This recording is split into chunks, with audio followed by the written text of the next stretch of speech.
உண்மையிலே நீங்கள் கைதட்டணும். வாங்க, கோயில்பட்டி அன்னபாரதி அவர்கள் வாழ்வின் பொற்காலம் இந்த காலம்தான் என்று சொல்லி பேச. ஐயா என்ன கிளம்பிட்டீங்க ஐயா?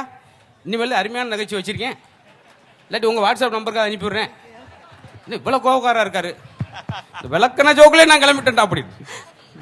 இங்கே கூட வந்துப்பா, இங்கிட்டு கூட வந்து. ஏன்னா 1.5 கிலோமீட்டர் இல்லை, ஆட்டோ பிடிச்சி போகிறேன். உண்மையிலே அன்னபாரதி அவர்கள் எனக்கு தெரிஞ்சு இது வரைக்கும் 23 நாடுகள், வெளிநாடுகள், 23 வெளிநாடுகள். நன்றி சார்.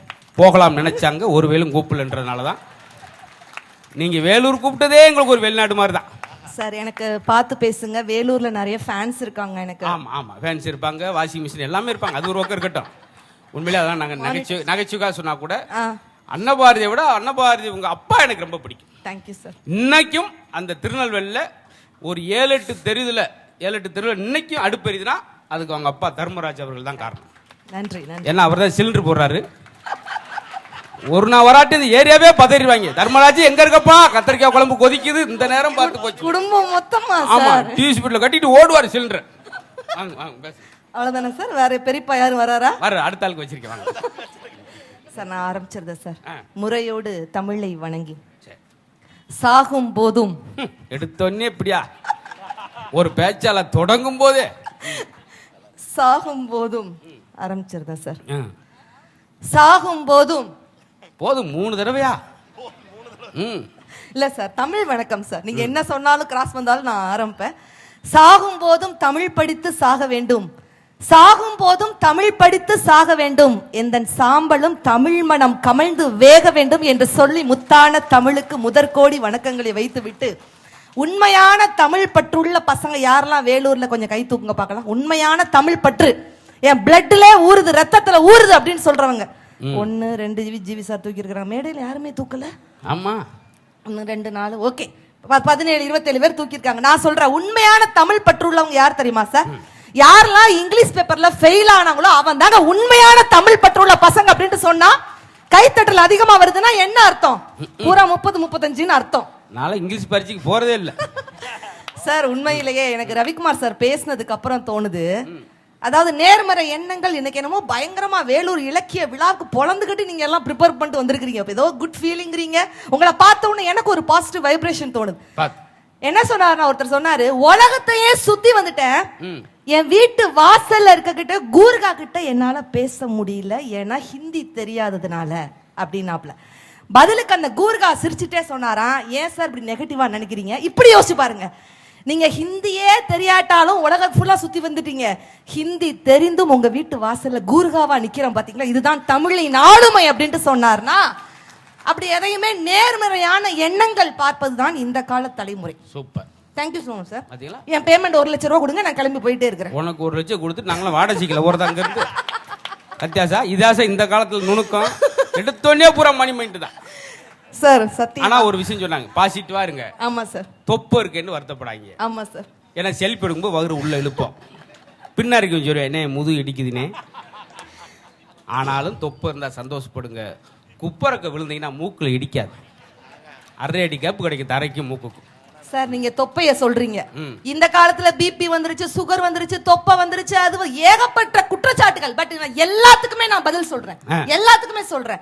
தொப்பை வந்துருச்சுன்னு சொல்லிட்டு எந்த ஆண்களுமே கவலைப்படாங்க சார். தொப்பை முதல்ல ஆண்களுக்கு கொடுதா பெண்களுக்கு கொடுதா, அதுக்கு ஒரு பட்டிமன்றம் அடுத்த நீங்க கொடுங்க சார். நான் கண்டிப்பா அதுலயே நான் வந்து பேசுறேன், சிறப்பு பேச்சாளரா. ஆனா நடுவரை வந்து யாரை போடுறீங்க, அவரை போடுறீங்களா என்னைய போடுறீங்களா? ஆமா, எக்ஸ்கியூஸ் மீ சார். தொப்பை யாருக்கு கொடுது, ஆண்களுக்கா பெண்களுக்கா?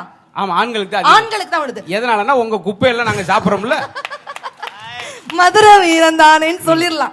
ஓகே, ஆனா அந்த தொப்பையை குறைப்பது எப்படி? முதலாக எந்த டிவில இதுவரைக்கும் நான் பேசல. முதலாக, ஏன்னா இன்னைக்கு பேசினாலே அடுத்த நிமிஷம் ஆட்டையை போட்டு காப்பி பண்ணிட்டு போயிடுறாங்க இன்னைக்குள்ள பேச்சாளர்கள்.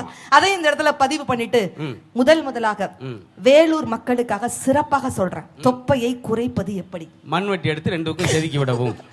இல்ல சார், நீங்க யோகா பண்ண வேண்டாம், தியானம் பண்ண வேண்டாம், எந்த உடற்பயிற்சி எதுவுமே பண்ண வேண்டாம். எப்படி குறைக்கலாம்? மேடையில் இருக்கிறவங்களும் இப்பதான் சார் உன்னிப்பா கவனிக்காங்க என்னுடைய பேச்சை. எப்படி தொப்பையை குறைப்பலாம்? நீ கொஞ்சம் பேச்சை குறைக்கிறது நல்லது நினைக்கிறேன். உங்களோட பெரிய தொப்பையா இருக்கும்ல, அவங்க பக்கத்துல போய் நின்னு பாருங்க, ஆட்டோமேட்டிக்கா உங்க தொப்பை சின்னதா தெரியும். கைத்தட்டல் வந்துருச்சு சார். அது- எல்லாம் ஏன் வேவ்லென்த்துக்கு செட் ஆயிட்டாங்க சார். கண்டிப்பா கண்டிப்பா. Thank you so much sir. But நான் தலைப்புக்குள்ள போறதுக்கு முன்னாடி நான் ரொம்ப டீசென்ட்டான பேச்சாளர் சார். உங்களை வாழ்த்தி ஒரு 2 வரி கவிதை சார். சொல்லுங்க. ஆமா சார். 2 வரியா? ஆமா 2 வரி போதும். ஏன் ஒரு 4 வரி 5 வரி? 2 வரி சொன்னோனே என்னுடைய வேலூர் மக்கள் எப்படி சும்மா நச்சு நச்சு நச்சுன்னு கைத்தல கொடுப்பாங்க பாருங்க சார். பாப்போம். வாழ்த்திட்டுமா சார்? மதுரை மண்ணின் மைந்தனை, ம். நகைச்சுவையின் கர்ணனை, சே. பட்டிமன்றத்தின் முடிசூடா மன்னனை, ம். அழகான பெண்களுக்கெல்லாம் அண்ணனை. யா. சொல்லாமலே வருது சார் கைத்தட்டல். அது ஒரு 80 வயசுக்காருக்கு அப்படி ஒரு ஆனந்தம். சார் அதெல்லாம் தாண்டி இல்ல, உண்மையிலே வெறும் மேடை பேச்சுக்காக சொல்லல. ஒரு பேச்சாளராக, ஒரு நடுவராக கீழே இருக்கிறவங்க வேணா ரசிக்கலாம், ஆனா மேடையில் இருக்கக்கூடிய மேடை பேச்சாளர்களையும் ரசிக்க வைக்க முடியும்னா அது மதுரை முத்துசாராக மட்டும் தான் முடியும் அப்படின்ட்டு சொன்னா ஒரு சிறப்பான பாராட்டு சொல்லிட்டு. ஏன்னா ஒவ்வொருத்தருக்கும் நகைச்சுவைங்கிறது மூளையில மட்டும் தான் சார் இருக்கும், ஆனா உங்க உடம்பு பூரா நகைச்சுவை சார். ஐயோ. உங்களுடைய நாடி, ஐயோ, உங்களுடைய நரம்பு, உங்களுடைய எலும்பு. என்ன பெரிய ஸ்கேன் எடுக்கிற ஆளா இருக்கும் போலயே. அணுக்கள் வரும். ஏமா உனக்கு சம்பளம் கன்பாமா விடுமா. உங்களுடைய கிட்னி. ஐயோ சட்னி ஆயிரும் போல இன்னைக்கு நானு. உங்களுடைய பித்தப்பை. ஏன் கட்டப்பையிலோட போட்டு கொண்டு போங்க. உங்களுடைய கல்லீரல். ஐயோ சார், கல்லீரல் எனக்கெல்லாம் மனுஷனுக்கு இருக்கானே தெரியாது. உங்களுடைய மண்ணீரல். இப்படி எல்லாமே நகைச்சுவையின் ஊற்றாக இருக்கக்கூடிய நகைச்சுவை கிடங்கு மதுரை முத்துசாருக்கு மீண்டும் ஒரு பெரிய பலத்த கைத்தல் கொடுத்து அன்போடு கேட்டுக்கொண்டு, சார் நடுவர் அவர்களே, அந்த காலத்துக்கு வந்து நிறைய பேசினார் ரவிக்குமார் சார் அவர்கள். ஆனா நான் சொல்றேன் சார், அந்த காலத்துக்கும் இந்த காலத்துக்கும் என்ன வித்தியாசம்? பெரியவங்க இருக்கீங்க, உங்களுக்கு தெரியும். கதவை திறங்க காத்து வரட்டும் அப்படின்னா அது அந்த காலம். கதவை மூடுங்க ஏசி வெளியே போதில்ல அப்படின்னா அது இந்த காலம். கரெக்டா? முள்ளால எடுத்தா அது அந்த காலம். வீட்டுல தொலைஞ்சு போன செல்ல இன்னொரு செல்லால கண்டுபிடிச்சு எடுத்தா அதுதான் இந்த காலம். 50 ரூபாயை மிச்சப்படுத்த 30 நிமிஷம் நடந்தா அது அந்த காலம். 30 நிமிஷத்தை மிச்சப்படுத்த 50 ரூபாய் கொடுத்து ஆட்டோல போனா அதுதான் இந்த காலம். ஏங்க, அடுத்தவன் என்ன பண்றான்னு நினைச்சா அது அந்த காலம், அடுத்து என்ன பண்ணலாம் அப்படின்னு யோசிச்சா அதுதான் இந்த காலம் அப்படின்ட்டு சொன்னா சிறப்பாக நான் சொல்றேன். சாதி என்று சொன்னால் சாவடி, மதம் என்று சொன்னால் மரண அடி, நட்பு என்று சொன்னால் கட்டிப்பிடிக்கிற தலைமுறை தான் இன்றைய தலைமுறை அப்படின்ட்டு சொன்னா அதற்கே ஒரு பெரிய பலத்தை கைத்தட்டல் கொடுக்கலாம் சார். வந்து சொன்னாங்க அந்த காலத்துக்கு எவ்வளவு வித்தியாசம் இல்லாம பாத்தீங்களா? ஆமா சார். அந்த காலத்துல நாயா அலைஞ்சா அந்த காலம், சரி ஒரு நாயோடய அலைஞ்சானா அது இந்த காலம். எனக்கு ஒரு 10 பேர் இல்லாம போயிருவாங்க கைதட்ட. ஆமா சார், உங்களுக்கு இருக்கிறாங்க சார். சார் வந்து நின்னுட்டு சொல்றாப்ல எல்லா விஷயங்களையும் தாண்டி அந்த காலத்துல பெண்கள் மட்டும் ஒரு சின்ன கைத்தல் கொடுங்கக்கா. ஏன்னா ஆண்களுடைய எண்ணிக்கை தான் அதிகமா இருக்கு. பெண்கள் மட்டும் ஒரு கைத்தல் கொடுங்க பார்க்கலாம். இவ்வளவு பேர் இருக்கிறாங்க சார், பரவாயில்ல. அந்த கால பெண்கள்லாம் எப்படி இருந்தாங்க ரவிக்குமார் சார்? நீங்க ஒரு பேராசிரியர், நீங்க சொல்லுங்க. அன்னலட்சுமி நீலாம் பேச வரலாமாமா? ஒரு பெண்ணாக இருந்துகிட்டு பேச வரலாமா? ஒரு காலத்துல கூப்பிட்டா நீ போயிருவியா? ஒரு காலத்துல பொம்பளை புள்ள பிறந்தா என்ன சொல்லுவாங்க? தாய்ப்பால் நீ குடிக்க தலையெழுத்து இல்லையடி, கள்ளிப்பால் நீ குடிச்சு கண்ணுறங்க நல்லபடி, அடுத்த ஒரு ஜென்மம் வந்து ஆனா நீ பிறந்தா பூமியில பிறக்கணும், போய் வாடி அன்னைகளின் கள்ளிப்பாலை கொடுத்து கொன்னதுதாங்க அந்த காலம். ஆனா அந்த காலத்துல பெண் பிள்ளை பிறந்தா மகாலட்சுமி பிறந்திருக்கான்னு உச்சி முகர்ந்து முத்தம் கொடுத்து விஜயதசமி கலை இலக்கிய விழாக்கு 3 பெண் பேச்சாளர்களை கூட்டு வரவேற்பதுதான் இந்த காலம் அப்படின்ட்டு சொன்னா இது நல்லதா கெட்டதா? இதே இந்த காலத்துல இங்கே நான் ஒரு டெஸ்ட் வைக்கிறேன் பாருங்க. வைங்க சார். நீங்க வீட்ல என்னவா இருக்கீங்க? House wife. அன்னலட்சுமி மேடம் நீங்களும் ஹவுஸ் ஒய்ஃப்? ஆமா சார். நீங்க மேடம்? நீங்க ஹவுஸ் ஒய்ஃப். 3 பேர் தான் மேடையில் இருக்காங்க. 3 பேரும் படித்தவர்கள். 3 பேர்த்தையும் கேள்வி கேட்டேன். என்ன சொன்னாங்க? ஹவுஸ் ஒய்ஃபா இருக்கேன், ஹவுஸ் ஒய்ஃபா இருக்கேன். ஆமா சார். யாராவது ஒரு ஆளு என் புருஷனுக்கு ஒய்ஃபா இருக்கேன்னு சொல்லிருக்கீங்களா? இதுதான் சார் இந்த காலம். இதான் இந்த காலம் சார். எங்க இருந்து இதெல்லாம் யோசிக்கிறீங்க? ஆமா, அதுக்கு அடுத்து எனக்கே சொந்தமா எல்லாம் போயிடல. இல்ல உண்மையிலேயே ஏங்க இந்த அந்த காலத்துல என்ன சொல்லுவாங்கன்னா, ஒரு பெண் பேச்சாளராக நான் மேடையில பதிவு பண்ற இதுதான். ஒரு காலத்துல என்ன சொல்லுவாங்க? பொம்பளை பிள்ளைய பொத்தி பொத்தி வளர்க்கணும்டி, பொம்பளை பிள்ளைய பொத்தி பொத்தி வளர்க்கணும். ஆனா நான் சொல்றேன், பெண் பிள்ளைகளை பொத்தி பொத்தி வளர்ப்பதை விட ஆண் பிள்ளைகளுக்கு புத்தி சொல்லி வளருங்கடா, என்னுடைய பெண் குழந்தைகள் பாதுகாப்பாக இருக்கும் அப்படிங்கறதாக இந்த காலம். ஒரு காலத்துல சொல்லுவாங்க, ஊராம் பிள்ளைய ஊட்டி வளர்த்தா உன் பிள்ளை தானா வளரும் அப்படிங்கிறது அந்த காலங்க.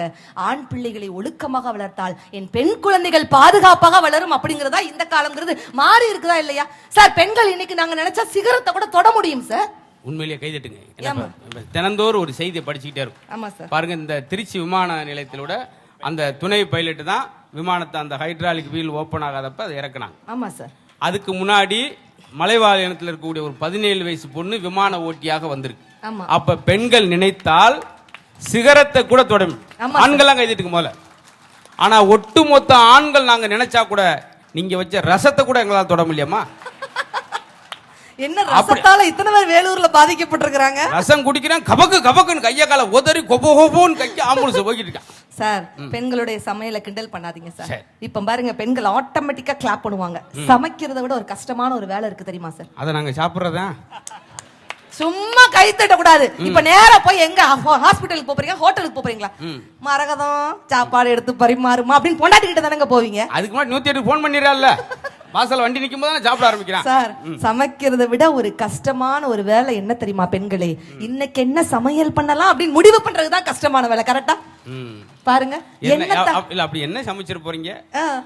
மனைவி கையில் மணிமேலுடைய அச்சய பாத்திரமே கிடைச்சா கூட கணவனுக்கு கிடைக்கிறது உப்புமா தானே சார்? நல்லா சமைப்பேன் சார். அவ்வளவுதான். நீங்க பிக் பாஸ்னு என்ன அறிமுகப்படுத்துனீங்க. உண்மையிலே பிக் பாஸ் போன சீசன் 7ல நான் வந்தேன். நான் அங்கேயும் போய் சமைச்சேன் சார். அதான் வந்தேன்னா வெளியே வந்தாங்க, அதை சொல்றாங்க. இப்ப கேட்டாங்களா? அடி செய்திகள் தானே அக்கா. உண்மையிலே பூண்டு குழம்பு வச்சேன், மட்டன் குழம்பு வச்சேன், 2 சமைச்சேன் சார். உண்மையிலே சூப்பரா சமைப்பேன். ஆனா நல்லா மண்ணக்க மண்ணக்க மண்ணக்க சமைப்பேன் சார். ஆமா, இவங்க சமைச்சாலும் பிக் பாஸ்க்கே வகுத்தால போச்சு சார். நான் சாப்பாடு பரிமாறினா அப்படி 7 தெருவுக்கு மணக்கும் சார். என்ன காரணம்னா சமைச்சு முடிச்சிட்டு ஒரு ஸ்ப்ரே அடிச்சு விடாங்க, ஏன்னா மணக்கணும்ல. லைக் அன்னைக்கு நல்லா சமைப்பேன்க்கா. என்னன்னு கேட்டா சப்பாத்தி கேட்டார். சரி ஓகே சப்பாத்தி கேக்குறாருன்னு சொல்லிட்டு சப்பாத்தி சுட்டு வச்சு தொட்டுக்கு ரசம் தான் சார் வச்சேன். என்னங்க தொட்டுக்கு ரசமா? ரசம் அங்க சாப்பிட மாட்டீங்களா? ஐயோ, சப்பாத்திக்கு இந்த காம்பினேஷன் பாத்திருக்கீங்களா சார்? என்னத்த சொல்ல? இல்ல நல்லா நீங்க ட்ரை பண்ணி பாருங்க, அவ்வளவு சூப்பரா இருக்கும். அந்த அக்கா இப்பமே நோட்ஸ் எடுத்துட்டு இருக்காங்க பாருங்க, எப்படி சப்பாத்தி ரசம் அப்படி நோட்ஸ் எடுத்துட்டு இருக்காங்க. அப்படி உண்மையில ரசிக்கணும் சார். அன்னைக்கு காஃபி கேட்டாரு மனுஷன். சரி ஓகேன்னு சொல்லிட்டு காஃபி போட்டு கொடுத்துட்டு இப்படிதாங்க திரும்பி இருக்கிறேன். பாரதி பாரதி அப்படின்ட்டாரு. பக்கத்துல போய் என்ன மாமா அப்படின்னு, காஃபில சீனி போட்டியாடி எருமை எருமை அப்படின்ட்டாருங்க. என்னைய இவ்வளவு பெர்ஃபார்மன்ஸ் தேவையில்லை 7500 ரூபாய்க்கு. 7500 காஃபில சீனி போட்டேனே மாமா அப்படின்ன. சீனி போட்டியா? மேடையில மட்டும் போய் வாய் கிளிய பேசுற உனக்குலாம் எப்படிதான் அறிவு இருக்கு? எப்படி உன்னை மதுரை முத்தெல்லாம் அப்படி பட்டிமன்றத்துக்கு கூப்பிடுறாப்லன்னு உங்களுக்கு வேற திட்டு சார். பரவாயில்ல, இன்னைக்கு நேத்து அந்த வசம் வாங்குறேன். இல்ல சார், ஒரு சின்ன காஃபில சீனி போட்டேன் மாமா அப்படின்ன. எங்க குடு அப்படின்னு சொல்லிட்டு திரும்ப வாங்கி குடிச்சு பார்த்தாருங்க. இப்ப திருப்பி என்ன சொன்னாரு தெரியுமா சார்? எங்களுக்கு வாட்ஸ்அப்ல சொன்னாரு. என்ன சொன்னாரு தெரியுமா? இப்ப தாண்டி காஃபி இனிக்குதுன்னு சொன்னாரு சார். பல்லு விலைக்கு இருக்கணும். பாவிகளா, அந்த பாசம் நேசம் பரிவுலாம் அந்த காலத்துல இருந்துச்சா இந்த காலத்துல இருந்துச்சா? அந்த காலத்துல செஞ்ச அளப்பரிய சாதனை என்னன்னு நீங்க சொல்லுங்க சார். வதவதன்னு பிள்ளைக்குட்டியை பெத்து போட்டிருப்பாங்க. எங்க பாட்டிக்கெல்லாம் எத்தனை குழந்தைன்னு கேளுங்க சார். எத்தனை குழந்தை? 16 குழந்தை. ஏங்க அப்பா, என்ன வேலை பார்த்தாரு சார்? நீங்க சிரிக்கிறதுக்கு இது இங்கதான் சிந்திக்கணும். 16 குழந்தையுமே சுகப்பிரசவமாக பிறந்தது. ஒரு குழந்தைக்கு கூட அந்த தாய் ஒத்தரவா செலவழிக்கல. தனக்குத்தானே பிரசவம் பார்த்த பெண்களை பார்த்திருக்கீங்களா? நிறமாச கர்ப்பிணியாக காட்டு வேலைக்கு போவாங்க. நிறமாச கர்ப்பிணியாக காட்டு வேலை பார்த்துக்கிட்டு இருக்கும்போது வயிறு வலிக்கு அந்த வேப்ப மரத்து நிழல்ல படுத்து தனக்குத்தானே குழந்தைய பெற்று அப்படி பிறக்கிற குழந்தைக்கு பேரு காட்ராசான்னு வைப்பாங்க. எங்க கிராமத்துல அந்த மாதிரி பேர் ஒரு 7-8 பேர் இருக்கு. அந்த ஆரோக்கியம் இன்னைக்கு இருக்கா? எல்லாத்தையும் நம்ம சிரிச்சிடக்கூடாது. உள்ள போய் பாத்தீங்கன்னா ஒரு ஆழமான ஒரு விஷயம் இருக்கு. அதான் இல்ல சார் இன்னைக்குள்ள. ஆமா, அதுல அது பெருமையா இந்த மனுஷனை கட்டி எந்த சுகத்தை கண்டேன் எப்படி 16 குழந்தை பெத்துட்டு. இது ஒரு காலம். ஆனா நிம்மதியாக இருந்தார்கள், மகிழ்ச்சியாக இருந்தார்கள். சொன்னவன தாத்தா சிரிக்கிறாரு சார். அவங்க பாட்டியை நினைச்சு பார்த்திருக்கிறாருன்னு நான் நினைக்கிறேன். ஆனா ரவிக்குமார் சார் சொன்னாங்க, அது உண்மையிலே என்னால ஏற்றுக்கொள்ள முடியாத ஒரு விஷயமா இருந்துச்சு. இன்னைக்குள்ள பெண்கள் கணவனுக்கு மரியாதை கொடுக்கிறார்களா? என்ன சார் நாங்க மரியாதை கொடுக்கல?